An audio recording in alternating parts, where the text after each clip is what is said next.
Hi, I'm Gary White for Channel 6 Central Kentucky Television here with Yvonne McNary. And we're sitting out in the beautiful day out here right outside of our tower site in Central Kentucky for Channel 6 TV. Yes, indeed. We have all of our wonderful flowers out here.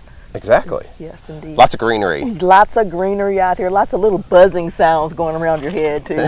all the bees and all that are out collecting from the beautiful flowers. That's right. And the birds and stuff, you can hear them around too, which is nice. Yes, it is. I'm so glad. Yes. Finally. It's nice to have good weather. Yes, it is. To have good weather, to be able to be comfortable outside, and to just enjoy it. That's right. Yeah. And as we're recording this, it's supposed to potentially break a record going over 90 into the low 90s today. But right now there's a nice breeze. Yeah, there is. Well, Gary, there's always a breeze up here, more so than down a little bit lower elevation. Right. Up here there's always a breeze or a not so nice breeze, whichever. Sometimes it's more severe than others. Yes. Because where the tower site is one of the highest spots in Central Kentucky, and that's why the tower for our station was put here, so it can get out to all the people in our area. Yes, indeed. So the higher up, I guess, the more wind you get. Yeah, I guess so. Yeah, I'm thinking that's true. But today it's a nice wind. Yes, it's better than some other days. It's a great contrast between coming up with the wind blowing, the snow blowing, trying to make your way to the door to get in, and and all that. Today is just like, yes. Yes. We have a lot to talk about because we have some segments we want to share with you that we're going to be doing for the next little while here on Channel 6 Central Kentucky Television that we have some businesses bringing for us here. And one of them is we're going to get a chance to get to talk to several of our veterans throughout Central Kentucky. And Elder Care Financial Resources out of Bardstown is sponsoring our segments. And we have a look back at some interviews. I know you've done some interviews with veterans for Veterans Day, and we have Memorial Day coming up, and we're going to have some newer interviews as well. We're going to be doing that for the next about 2 or 3 months. Wow. Brought to you by, every week we'll have a new segment brought to you by Elder Care Financial Resources out of Bardstown. We're happy to have them sponsoring those segments, and we're happy to be able to spotlight our local veterans as well. Yes, of course. We want to say thank you to all of our veterans. Absolutely. Yes, indeed. And because Memorial Day is actually when we're supposed to memorialize the veterans who have passed. Veterans Day is when we support our veterans who are still with us, fortunately. But we're going to be talking to all of them. Obviously, we can't talk to the ones who have passed anymore, but we may pull up some interviews from some veterans of past years as well that we've had some of those interviews.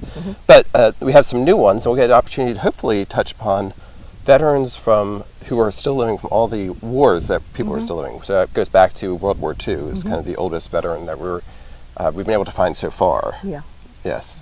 And so hopefully we'll be able to talk to all of them coming up. Yeah, that sounds like and when I've talked to them before, they always have so much information and so much insight, and they make life now seem like we worry too much about little things. It's like, well, back in so-and-so when we did this, it was like, oh my gosh, that was horrible. But, today, it's like, wow, things are a lot better than they were then. Absolutely. Yeah. We're very fortunate. Yes, and we're fortunate because of the veterans of the past. Yes, we are. I know veterans have a special place in your heart with your father being a veteran, right? Yeah, my dad was a veteran, and my uncle, and a lot of my family members are veterans. I have a lot of female veterans in my family now. Oh, cool. Yeah, so Air Force, Army, so. All the different branches too. Yes. Huh? Which is another interesting thing, when you think of veterans, it's interesting to hear the stories, because I know you talked with Karen King here from Lebanon, who was in the Coast Guard. Yes. Which is a branch of the armed forces, of course. But a lot of people, when we talk to veterans, we hear from the Army, essentially the Navy, sometimes the Air Force and stuff, but it was nice to have something different too with the Coast Guard. Yeah. And a little different. But too, with Karen, she and her husband, Sherby, were Coast Guard, are Coast Guard veterans, and now their daughter is in the Air Force. So, so it continues through the families, as it does in mine. It continues to go. Right. And some people think various different ones are harder. Like, I think I've heard a lot of people who are Marines say Marines is the most difficult branch. Yes. What have you heard that? I've heard that too, but you know. Having not been in it, I can't say, obviously. I've met a lot of Marines when I lived, you know, when I was with my parents and my family in the Army. And you're an Army brat. I'm an Army brat, and the Marines were always beating their chest saying how tough they were, you know. So, you know, I have to give them their kudos because they do a fine job. They do a wonderful job at what they do. But I don't know if they're any tougher than Army guys, than the soldiers. You know, boots on the ground. That's right. So, as you get to watch these interviews, think of that and see if you maybe we'll ask some of them their questions. Yes. But we appreciate all their service and what they have done over the years. And keep watching every week for the next several weeks here on Channel 6 Central Kentucky Television. We're going to have a segment where we're spotlighting those veterans. And again, it is being brought to you by ElderCare Financial Resources, which offers some great services for everyone, but particularly for veterans as well. So if you are a veteran, contact ElderCare Financial Resources. Go to eldercarefr.com and you can find out more about the services that they have to offer. But here is a segment with one of our veterans. For the financial help you need to arrange for assisted living, nursing home, or home health care for your family, call ElderCare Financial Resources. ElderCare VA accredited attorneys, Medicaid consultants, CPAs, and financial planners will help you qualify for and receive a VA pension to help pay for these expenses. All consultations are free, and we can discuss all your options at a time that fits your schedule. You can improve your retirement and still protect your assets. Call ElderCare Financial Resources today. This is Yvonne McNary, and my guest is Petty Officer Jackie Nadorf. Welcome, Jackie. Thank you. Yes, Good to be here. Now, Jackie, what branch of the service did you go into? I was in the Navy. In the Navy. And unlike some of our others who come right out of high school and go into Navy, you waited for a while. I did. I was actually getting close to being 30, which is very, very late for somebody to go to boot camp. But I was in good shape, and you survived. I did survive. I did. It was a great experience. Okay. Now, what did you see in the Navy that you didn't see in the other arms of the military? Well, I know this sounds really strange, but I really like the water, and so I thought that, you know, out of all the branches, I'd be close to the water in the Navy. I did try to go into the Air Force, but I was too old. And I tried to go in the Coast Guard as well, and I was too old. Okay. And so the Navy said, sure, we'll take you. Well, Yeah. their gain. Everybody's lost in the Navy's gain. Yeah.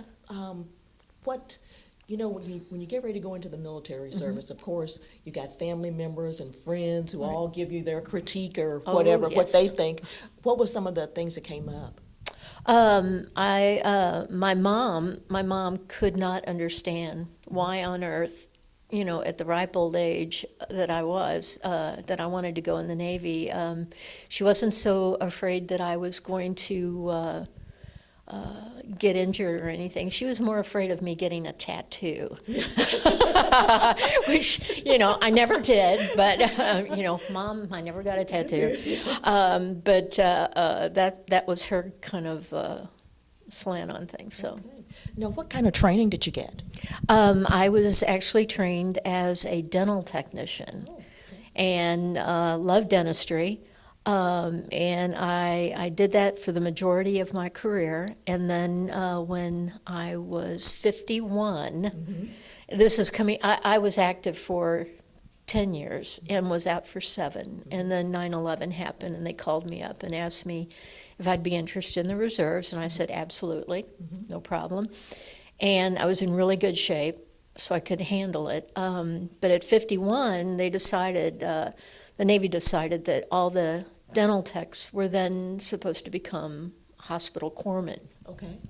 And I could have taken a 2-week course and became a corpsman, but I said to my husband, I said, you know, if I'm going to do this, I want to be a real corpsman. So I went to real corps school at 51 with a bunch of 18-year-olds, and I was really out of place there because I was so much older. You know, we would be doing physical fitness training, and I'd run up behind somebody and I'd say, "You're not going to let this 51-year-old woman beat you, are you?" And I try to motivate people. But it was a great experience, truly. Okay. Yeah. And that was also something that you could use after? Absolutely, yes, absolutely. The dentistry was huge because I worked in all phases of dentistry, and I was never without a job. Wow. Anytime I interviewed, boom, I got a job, which, was a real a blessing. Yes, indeed. Now, also with that, Mm-hmm. being in the military and Right. doing all that traveling, I'm sure that you went to some really exciting places. Well, I did. My first duty station was Key West, Florida, which That's a tough one. Oh, it was rough.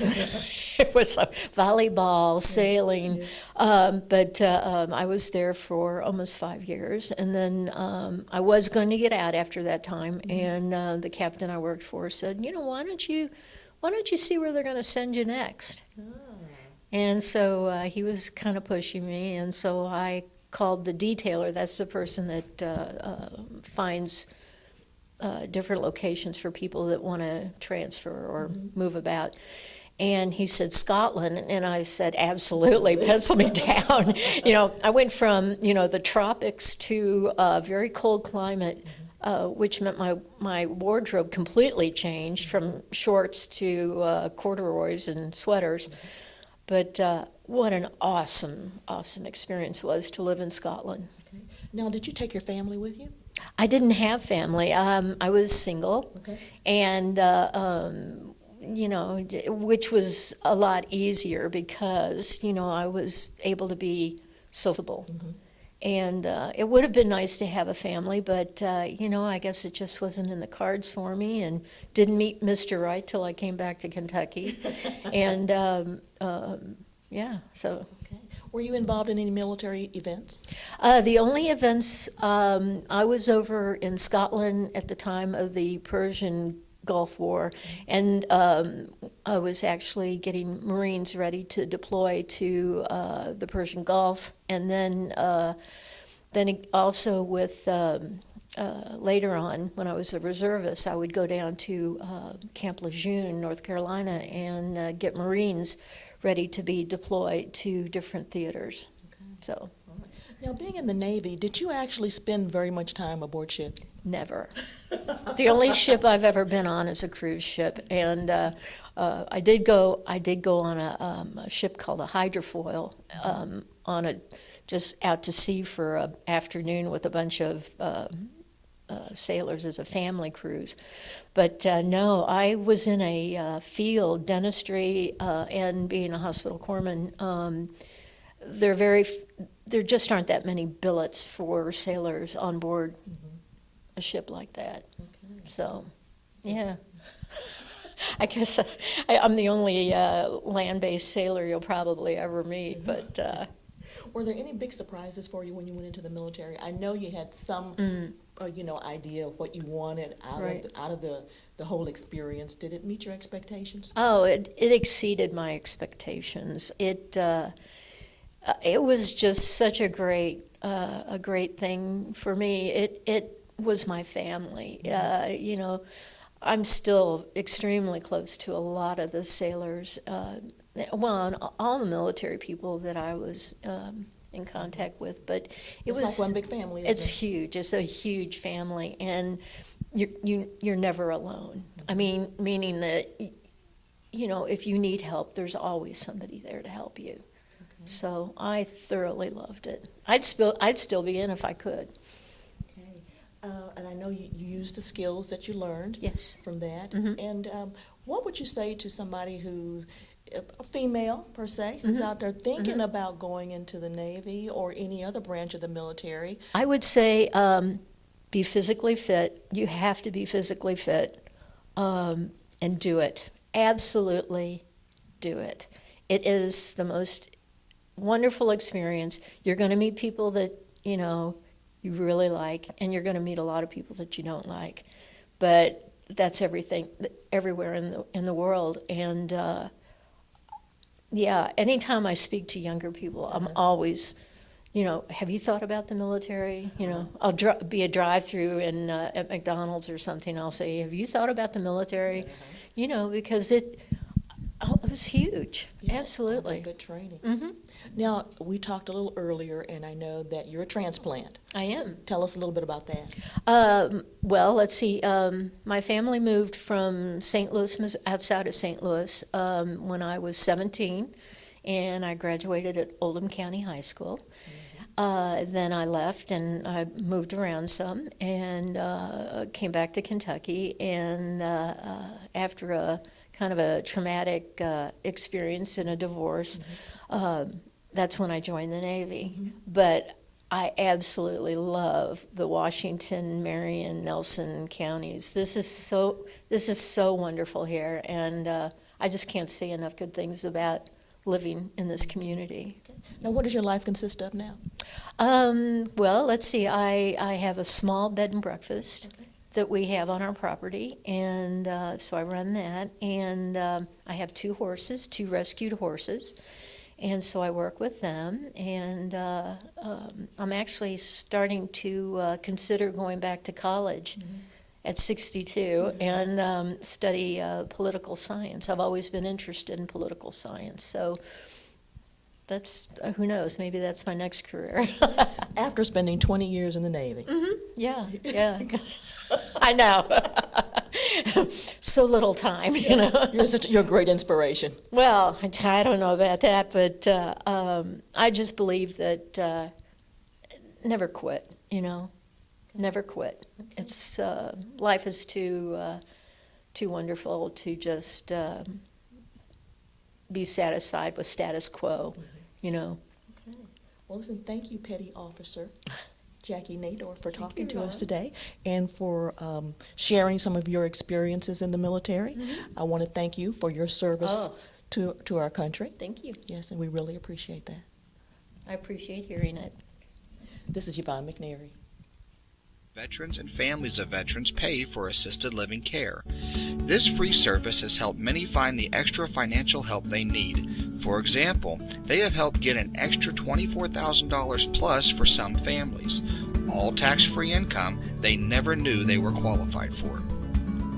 Veteran Services Associates will come to either your home or our facility and explain the process and see if you or your loved one will qualify.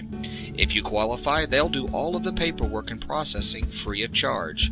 With a 95% pass rate, we are confident that if you qualify, you will receive much needed financial assistance you deserve.